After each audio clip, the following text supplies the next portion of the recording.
I just turned this laptop into a brick. Overclocking failed and now the BIOS is completely dead.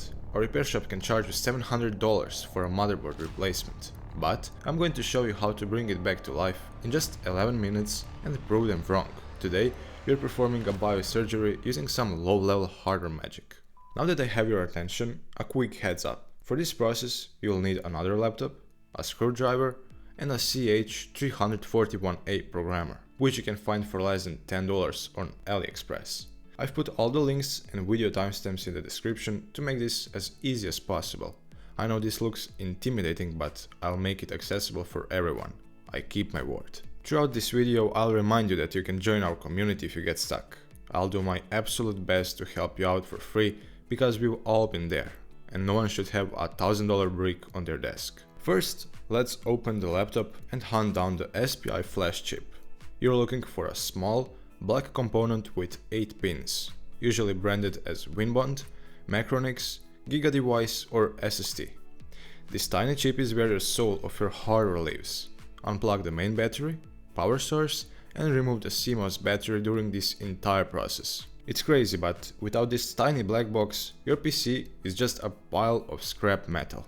It simply won't boot. This is why a corrupted BIOS usually results in a black screen, no post, and in the worst case scenario, not even a fan spin when you hit that power button. I'd call this chip the single most extreme point of failure.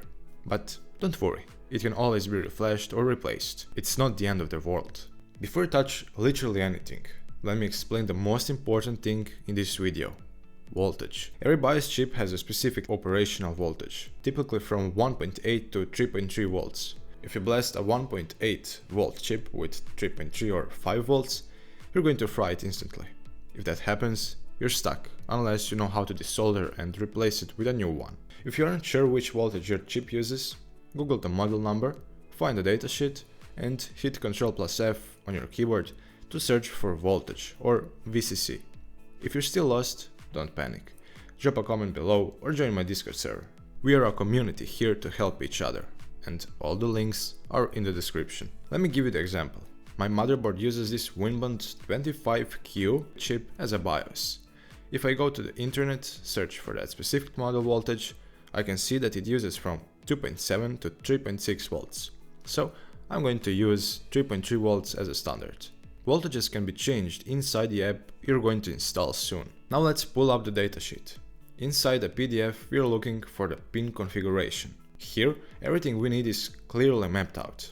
Do you see this small dot on the top left of the chip?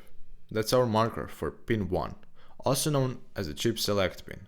Your programmer's ribbon cable usually has one red wire, and that red wire must align with pin 1. Directly opposite, on the top right or pin 8, is our VCC, or the power source. This is the pin you need to be extremely careful with. If you accidentally short VCC to any other pin or component while the programmer is powered, you risk frying the chip or the entire motherboard. Precision is key here.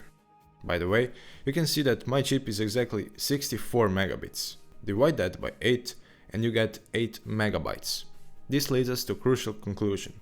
Our BIOS dump must be exactly 8,388,608 bytes. Not a single byte more, and not a single byte less.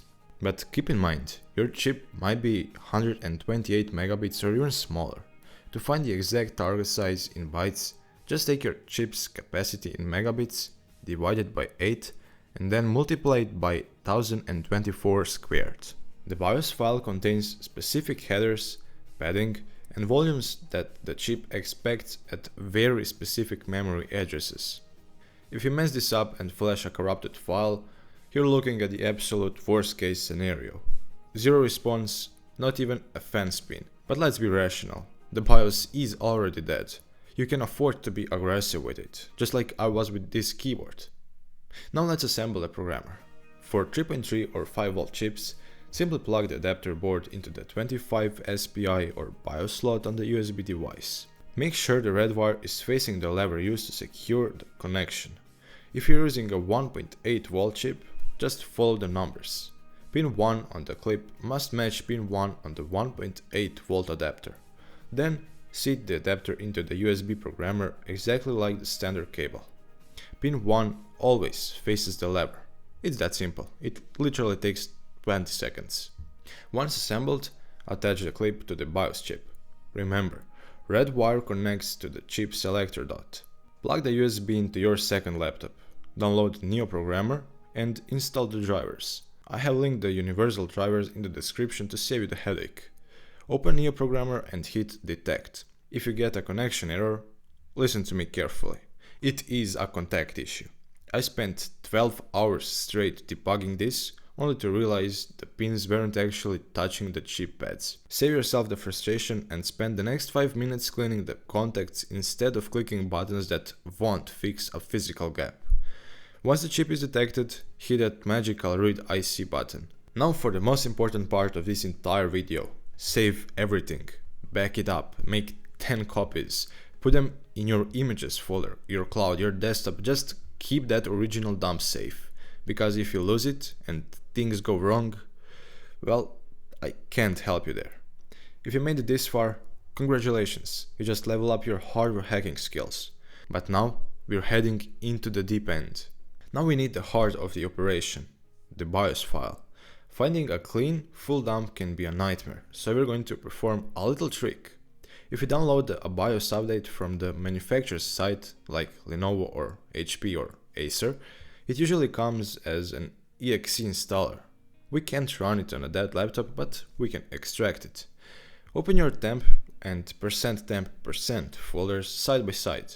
Hit Windows plus R on your keyboard, type them in and clear everything out with Shift plus Delete. Now run the BIOS installer. Watch those folders like a hawk. The installer will briefly unpack its files right there. Look for the largest file with a .rom, .fd or .bin extension. Ignore the junk, the DLLs and exes. That big file is your target. Copy it to your desktop immediately. Now compare the size. Use the formula I gave you earlier. If the extracted file matches your chip's capacity, perfect. But if it doesn't, or if you can't find a file for your specific CPU configuration, don't panic. We're going to build one from scratch. Let's dive into the deepest and most intense part of this video. Assembling the BIOS step by step.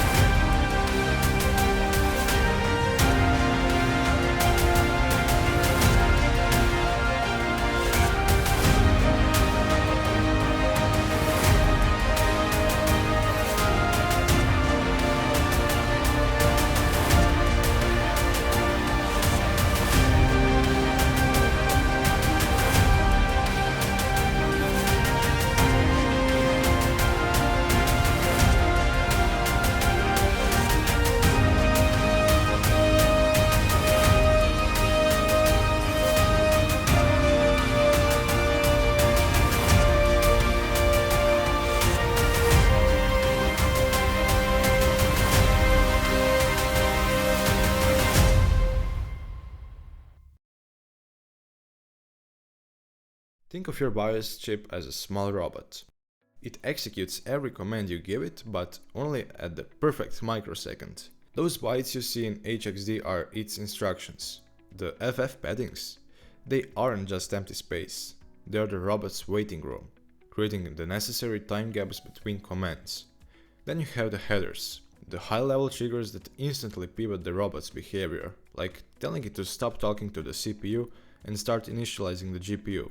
Most extracted files only contain the BIOS region, but for a successful surgery we need the full Trinity: the Descriptor, the ME region and the BIOS region.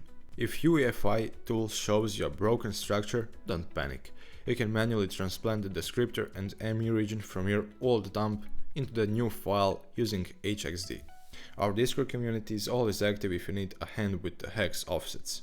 Once you stitch the old Descriptor hex code to the beginning of your extracted file, HXD might warn you that the file size will change.